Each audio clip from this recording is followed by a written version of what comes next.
My heels click against the polished marble of my apartment building's lobby, echoing in the emptiness of a Tuesday evening. Another 14-hour workday behind me, another milestone reached for Horizon Brands. The client had practically hugged me after my presentation. I check my phone again. Still nothing. The elevator doors slide open with a soft chime, and I step inside, watching my reflection in the mirrored walls. Quinn Edwards, 32 years old today, senior PR executive, wearing exhaustion like an expensive perfume. My green eyes look back at me, searching for something worth celebrating. The number on my screen doesn't change. 0 messages, 0 calls. I tell myself it doesn't matter. I'm a grown woman who handles multi-million-dollar accounts. Birthdays are for children. But when I unlock my apartment door, the small cake I'd bought myself that morning sits accusingly on my coffee table. A single candle stands unlit in its center, a pathetic little soldier awaiting orders that won't come. Happy birthday to me, I whisper to no one. I drop my leather briefcase by the sofa and kick off my heels, sinking onto the cushions. My apartment feels hollow tonight, despite the careful decorating I'd done to make it feel like home. The clock on my wall ticks steadily toward midnight, counting down the final minutes of my birthday. My phone remains stubbornly silent. I reach for my laptop, thinking I'll distract myself with work until this day is officially over. Maybe check that proposal one more time. But instead, my fingers betray me, opening Facebook. The first post freezes me in place. There's my brother Miles, champagne glass raised high, surrounded by smiling faces. Behind him hangs a banner. Congratulations on your promotion. My father's arm is draped around his shoulder, pride radiating from his face. My mother stands on his other side, beaming up at her son. The timestamp shows the photos were posted 4 hours ago. My birthday. I scroll down, each image a fresh wound. Dozens of pictures. The entire extended family there. Aunts, uncles, cousins I haven't seen in years. All gathered around Miles, celebrating. The comments swim before my eyes. So proud of our superstar, my father wrote. The Edwards family legacy continues, my mother added. My hand trembles as I set the laptop down. They didn't forget my birthday. They chose to celebrate something else instead. Again. The memory surfaces without invitation. Sitting alone at the restaurant table, 11 years old, a single birthday candle melting into my cake as I waited for my family to return from Miles's debate competition. They'd promised they'd be back in time. They weren't. Then, at 17, shipped off to Grandma's house on my birthday weekend while my parents toured Yale with Miles. It's his future, Quinn, Dad had explained, not quite meeting my eyes. My college graduation, overshadowed by Miles's engagement announcement at what was supposed to be my celebration dinner. The conversation quickly shifted from my summa cum laude honors to wedding venues and guest lists. Just last month, my father dismissed the Horizon campaign that increased client revenue by 41%. It's just advertising, Quinn, he'd said, glancing at his watch. Not like Miles's work in finance. That's the real impact. I pick up my phone and scroll through my contacts. Family names blur together. People who've never once called to ask about my accomplishments, my struggles, my life. An email notification pops up on my screen. I open it mechanically, then blink at the message. My performance bonus for the Horizon campaign, $82,000. My phone rings, startling me. My mother's name appears on the screen. For one foolish moment, hope flutters in my chest. Hello? I answer, hating the eagerness in my voice. Quinn, darling. My mother's voice bubbles through the speaker. I'm so glad I caught you. Listen, we're planning a little something for Miles and Jessica's anniversary next month, and I was hoping you could help out. Nothing major, just handling the catering and maybe the decorations. You're so good at that sort of thing. The clock strikes midnight. My birthday is officially over. Mom, I say, my voice shaking. Today was my birthday. A pause. Oh, she sounds genuinely surprised. Oh, honey, with Miles's big promotion, it just slipped our mind. Slipped their mind. Like always, I stare at the email still open on my laptop. $82,000. More money than I've ever had at once. Something shifts inside me, like tectonic plates sliding into a new formation. My voice steadies. Don't worry about it, Mom, I say, the words coming from somewhere new and unfamiliar. I understand what's important to this family. And for the first time in my life, I truly do. 4 days later at work, my fingertips hover over the keyboard, frozen in disbelief. The group chat that I am not part of, but thanks to Mom's accidental invitation, I entered it. Threads sprawled across my screen like a crime scene, each message more damning than the last. Quinn should contribute significantly to Miles's anniversary gift, my father wrote. At least 20,000. My mother's reply appears below. She just got that bonus. Time she supports the family for once. And there it is. My name, spelled Quinn, in the family thread. 1, in, instead of 2. My own mother can't even spell my name correctly. I lean back in my office chair, the leather creaking beneath me. The Chicago skyline stretches beyond my window, buildings glittering in the afternoon sunday. Inside Horizon PR's glass-walled conference room, I'm supposed to be preparing for tomorrow's client meeting. Instead, I'm discovering just how little I matter to the people who should care most. My phone vibrates. Jennifer pokes her head through my doorway, her dark curls bouncing as she enters. "Your brother's online too," she says, then narrows her eyes at my expression. "Everything okay?" "Miles used our contacts at Regen Tech," I say, turning my laptop toward her. "Pulled their marketing director into a meeting for his investment firm, without asking me." Jennifer scans the emails, her frown deepening. "This is the third time he's done this. And your dad thinks you should give him 20 grand for an anniversary party? She lets out a low whistle. "That's messed up, Quinn." "Apparently it's time I support the family for once," I say, the words bitter on my tongue. "What exactly have they done for you lately?" Jennifer asks, perching on the edge of my desk.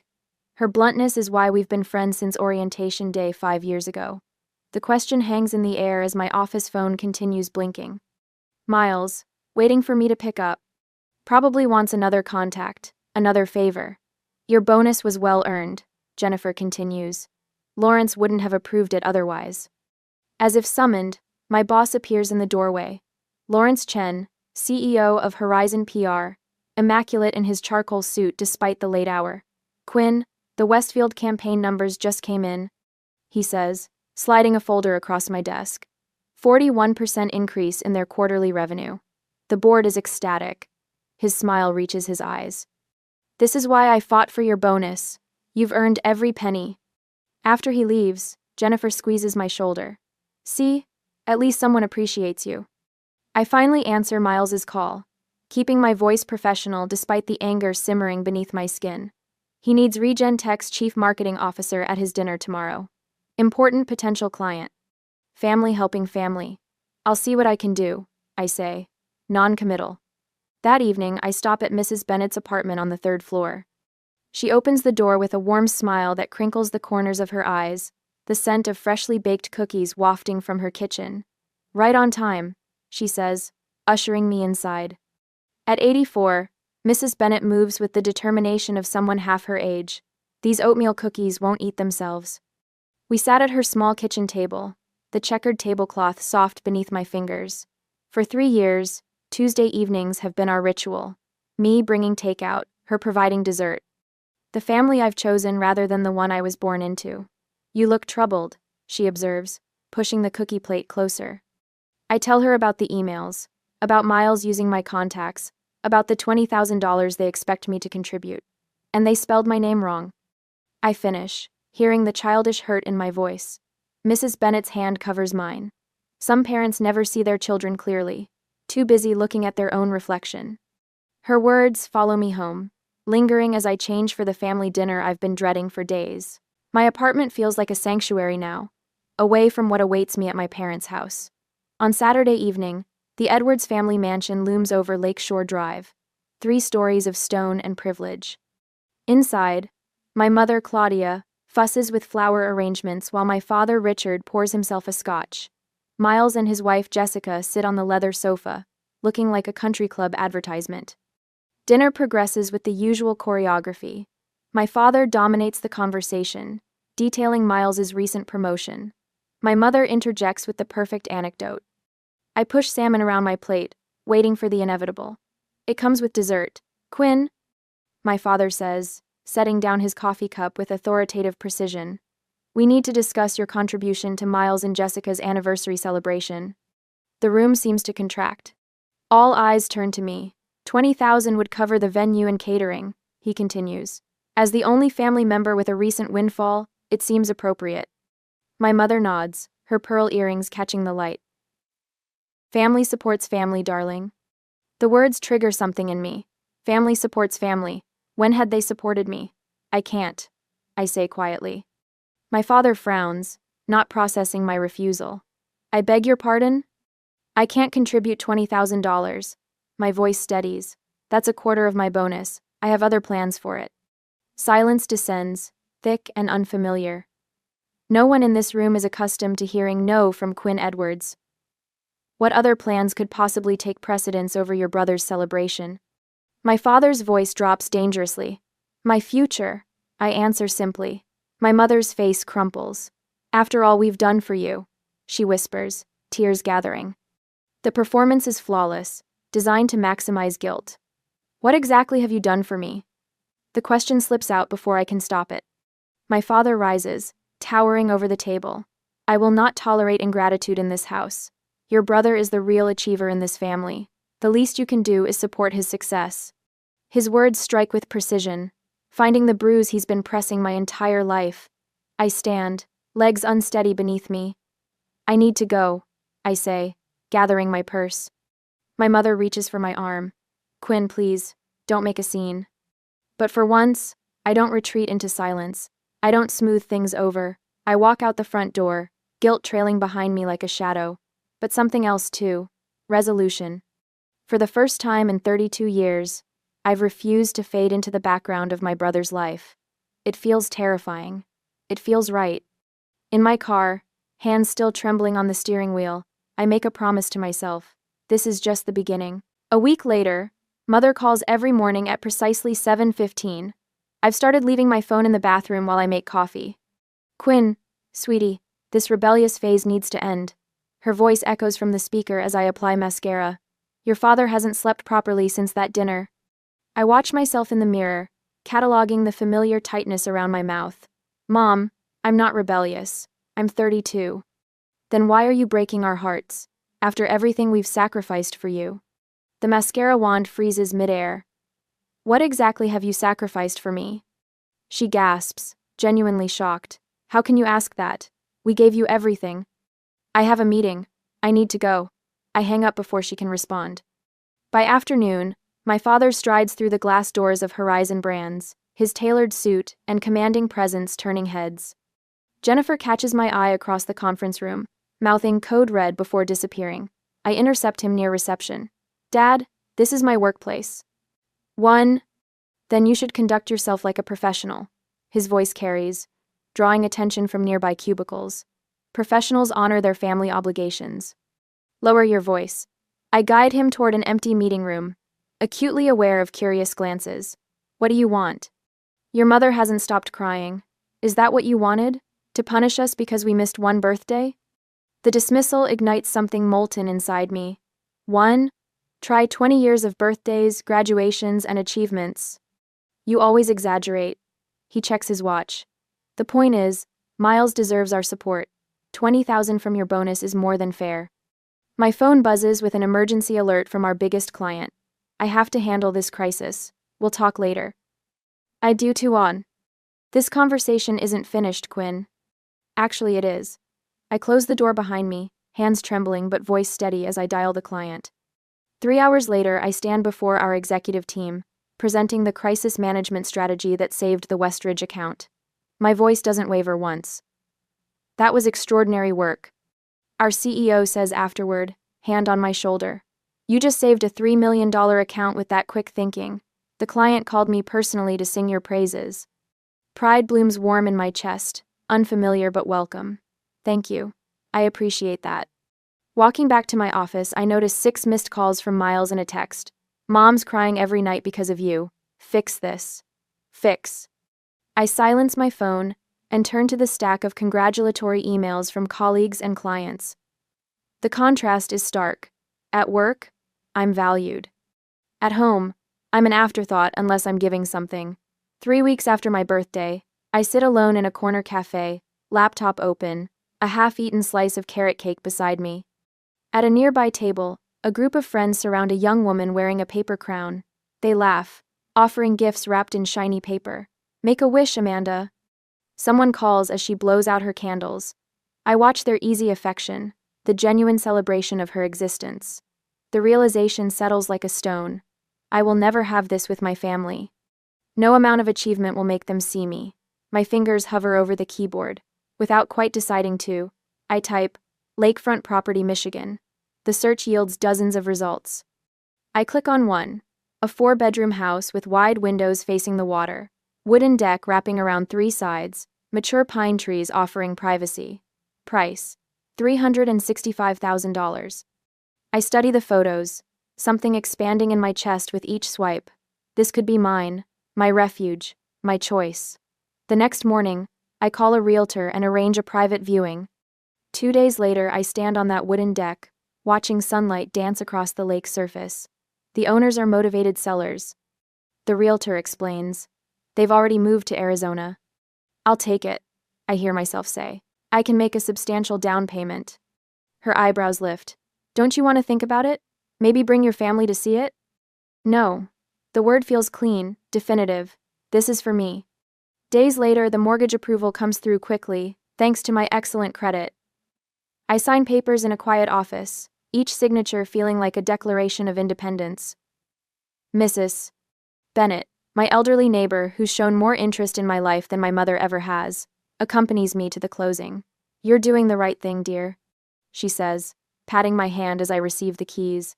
Sometimes we need to build our own sanctuary. For the first time in weeks, my hands are perfectly steady. I spend weekends at the lake house, transforming it room by room. The walls fill with framed awards and photographs of moments I'm proud of: my college graduation, the team celebration, after landing the Westridge account, the magazine cover featuring my PR campaign. The master bedroom becomes my favorite space. I hang a small wooden sign on the door, the birthday suite. Inside, I place a reading chair by the window overlooking the lake, stack books I've always wanted to read on the nightstand, and splurge on the softest bedding I can find. On a bright Sunday, I type out housewarming invitations to Jennifer, my colleagues, and Mrs. Bennett. My finger hovers over my family contacts, a lifetime of conditioning urging me to include them. Instead, I press send, only to those who have celebrated my successes, who see me clearly. The action feels small but momentous, like the first stone in a foundation of boundaries I'm only beginning to build. That night, I sit on my deck, watching stars reflect on the dark water, phone deliberately left inside. For the first time in my adult life, I feel powerful. Not just successful or accomplished, but powerful in the way that comes from choosing yourself when no one else will. Tomorrow, the calls will continue. The guilt trips will intensify. But here, in this space that belongs only to me, their voices finally begin to fade. On Sunday, my thumb hovers over the post button. 3 deep breaths. Then, I press it. The photo isn't particularly special, just me on the new cedar deck, barefoot with a glass of Pinot Noir, Lake Michigan stretching blue and endless behind me. What matters is the caption, "Weekend at my new lake house, birthday gift, to myself." I set my phone screen down on the weathered wooden railing and lift my face to the golden Michigan sunset. The September air carries a hint of autumn, crisp against my skin. For 20 minutes, I simply breathe, watching light dance across gentle waves, while chickadees call from nearby pines. When I finally check my phone, the notification count stops me cold. 17 missed calls, 32 text messages. My mother has called 8 times in 15 minutes. I silence the ringer and slip the phone into the pocket of my jeans. Not today. Instead, I settle into the Adirondack chair I assembled myself yesterday, after writing invitations, and watch the sun sink lower, painting the water in shades of amber and rose. The lake house isn't enormous: 4 bedrooms, open kitchen, stone fireplace, but every inch belongs to me. Every decision, from the sage green exterior paint to the vintage brass doorknobs, reflects choices I made without seeking anyone's approval. My phone vibrates again, persistent as a wasp. When I glance at the screen, Jennifer's comment appears. "You deserve this and more. Can't wait to see it in person." Monday morning at work brings 6 voicemails from my mother, each progressively more frantic than the last. "Quinn, call me back immediately. Where did you get money for a house? Your father wants to know. This is completely irresponsible behavior. Call us. People are asking questions we can't answer. How do you think this makes us look? Your brother is driving to your work right now. You better be there. The final message arrives at 10 a.m. There's a family emergency meeting tomorrow night. We expect you there. Don't make this worse than it already is. I delete them all and make blueberry pancakes in my new kitchen. By afternoon, I've hung curtains in the master bedroom and assembled the patio furniture when my work phone rings. It's Jennifer. Your brother showed up at the office looking for you, she says without preamble. He seemed pretty shaken when I told him you'd taken the week off. Asked if I knew where you were. What did you tell him? That your whereabouts weren't my information to share. Then he got that Edwards family look, the one like I was the unreasonable one for respecting your privacy. I laugh, surprising myself with the sound. Thank you. Don't thank me yet. He cornered Devin from accounting, who mentioned something about Michigan. So heads up, they might figure it out. I gaze out at my lakefront property, where autumn leaves drift across fresh-cut grass. Let them. Saturday brings my improvised housewarming. Colleagues from the agency arrive with practical gifts and genuine smiles. My boss Greg brings an expensive bottle of Cabernet with a handwritten note, to celebrating yourself. We toast on the deck while watching boats drift by. Mrs. Bennett arrives last, her silver hair swept into an elegant bun. She carries a quilt made from fabric scraps in shades of blue and green. For your bedroom, she says, eyes crinkling with warmth. Every home needs something handmade with love. I blink back unexpected tears as she wraps her arms around me. I'm so proud of you, she whispers. We grill steaks and corn on the deck. Someone brings a portable speaker, and 80-second music mingles with laughter and conversation. I take photos of everything. Friends sprawled on new furniture, sunset reflections in windows, Mrs. Bennett teaching Jennifer how to properly fold napkins. I post these images too, each one highlighting the absence of my family, while showcasing the people who actually show up for me. Sunday evening, my father texts, "Where did you get house money?" Answer immediately. I pour another glass of wine and don't respond. On Monday, I came back to work, and the family gossip network was fully activated. My cousin Elaine calls, voice hushed with calculated concern. "Everyone's talking about your lake house," she says. "Aunt Claudia is beside herself. Uncle Richard wanted to call a family meeting, but you weren't there." "I was busy hanging shelves," I reply, surprised by my own calm. "Quinn." She pauses dramatically. "People are saying things." "What things?" "That you've been hiding money. That you're having some kind of breakdown. That this is all because you're jealous of Miles's success." I laugh then, a real laugh that bubbles up from somewhere new inside me. That sounds exactly like something my family would say. The call that finally comes Thursday night is from my mother. I answer on the fourth ring, settling into my porch swing. "Quinn, Elizabeth Edwards." She begins, voice tight with controlled fury. "This has gone far enough. The Petersons, the Carsons, even Reverend Wallace has asked about your situation." My situation? This attention-seeking behavior. Buying a house without consulting the family. Posting those photos. People are asking questions. I rock gently, watching a heron glide across the water. "What questions?" Her voice drops to a whisper. "Why you would need to buy yourself a birthday present. Why we weren't there to help you celebrate. It's creating a very uncomfortable situation for this family." "How interesting." I keep my voice light.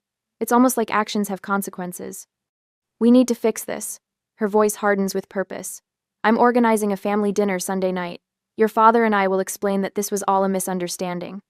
That we've always supported you." The old Quinn would have agreed immediately, desperate to smooth things over. But that Quinn doesn't live here anymore.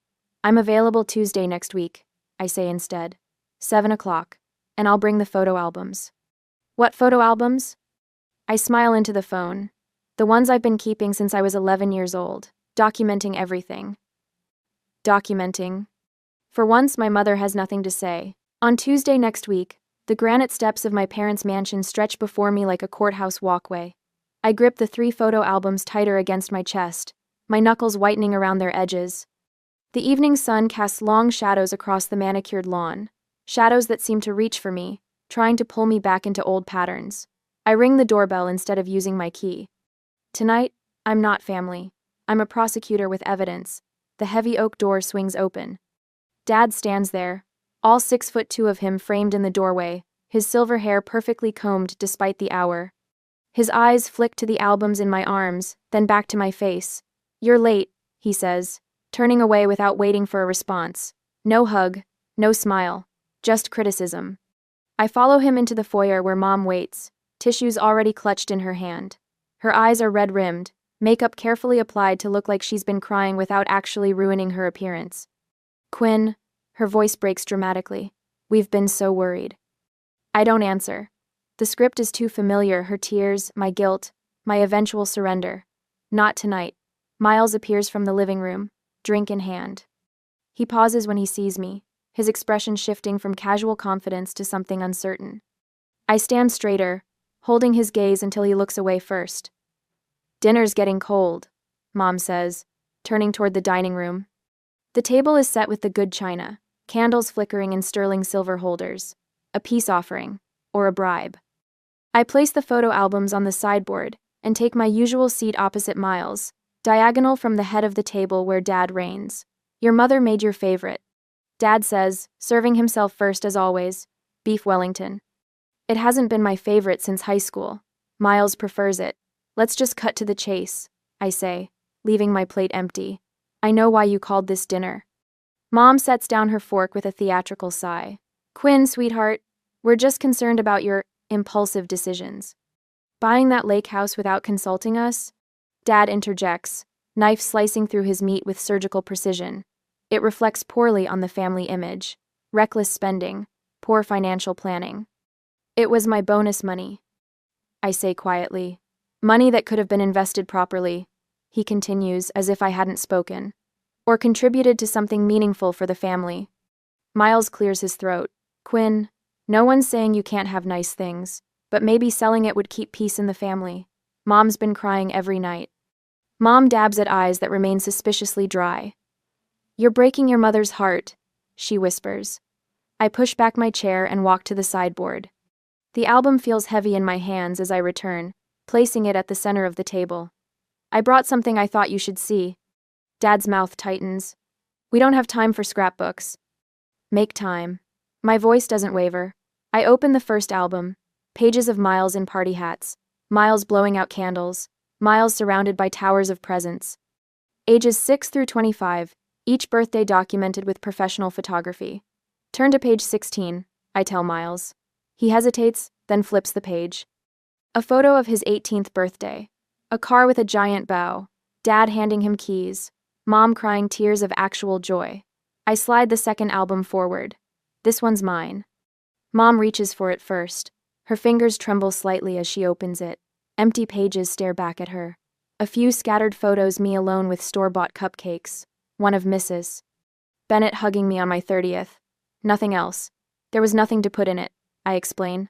"On my 21st birthday, you were at Miles's engagement party. Remember?" Miles flinches. I open the third album without waiting for a response. Family vacations, Disney World, the Grand Canyon. European tours. "I'm not in these because I wasn't there," I say. "I was left with Grandma, or at summer camp, or told there wasn't enough money for everyone to go." Dad stands abruptly, chair scraping against hardwood. "What's the point of this melodrama, Quinn? You've always been the difficult one." The point is evidence. Next comes a spreadsheet, printed and highlighted. This tracks family spending. Miles versus me. College tuition. Birthday gifts. Car down payments. Family trips. The numbers tell their own story. Thousands for Miles, hundreds for me.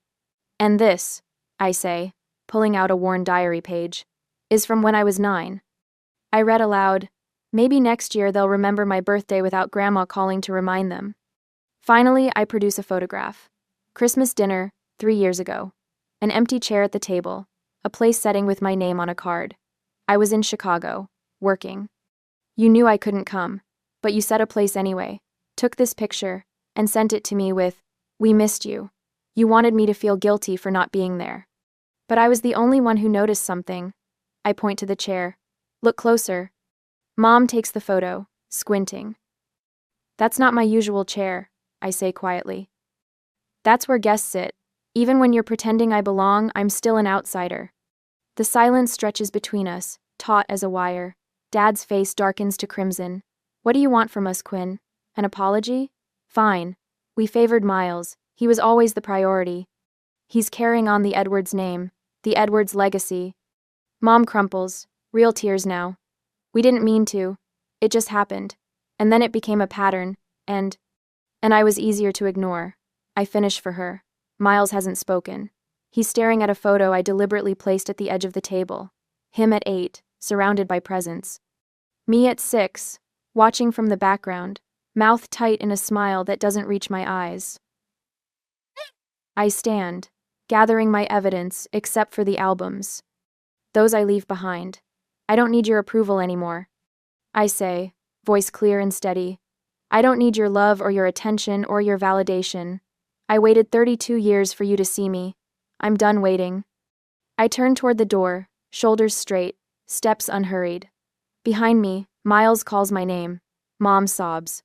Dad remains silent. I pause at the threshold, not looking back. The albums are yours to keep. Consider them a gift.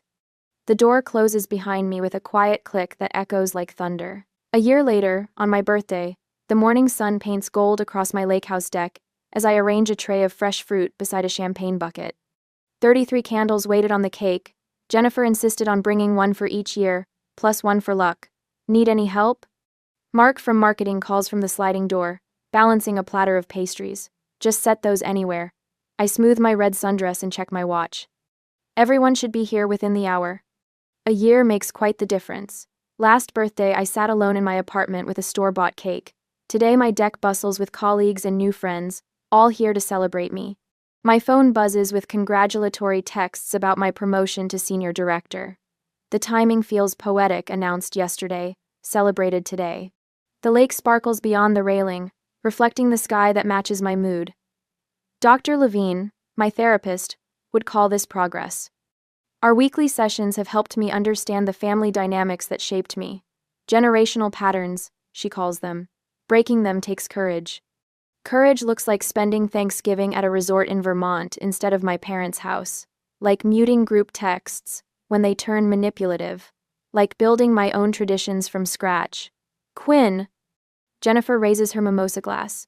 To the birthday girl who taught us all how to choose ourselves. Glasses clink. Laughter ripples. I absorb the warmth of genuine connection, so different from the hollow performance of family gatherings. A car door slams out front. I know that engine sound. My brother's BMW. Miles stands awkwardly at the edge of the deck, holding a wrapped package. The party conversation dims as he approaches. Sorry to crash, he says. I wanted to give you this in person. We haven't spoken since the photo album confrontation. Since he watched his perfect family narrative crumble under the weight of evidence. Join us, I say, surprising myself with how much I mean it. Later, when the party moves indoors, Miles and I sit at the end of the dock. The package rests between us, still wrapped. Therapy's been eye-opening, he admits, watching a sailboat cut across the horizon. Dad still won't go, but Mom's trying. She talks about you differently now. And you? I ask. I never saw it until you showed us. How they erased you while spotlighting me. He pushes the package toward me. Open it. Inside is a framed photograph I've never seen before. Me at 7, perched on our old tire swing, laughing at something beyond the camera. Just me. Found it in Dad's storage boxes, Miles explains. Had it restored.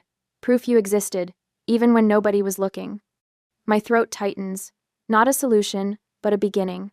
A knock at the lake house door pulls me back to the party. Through the glass, I see my mother standing alone on the porch, clutching a small bakery box.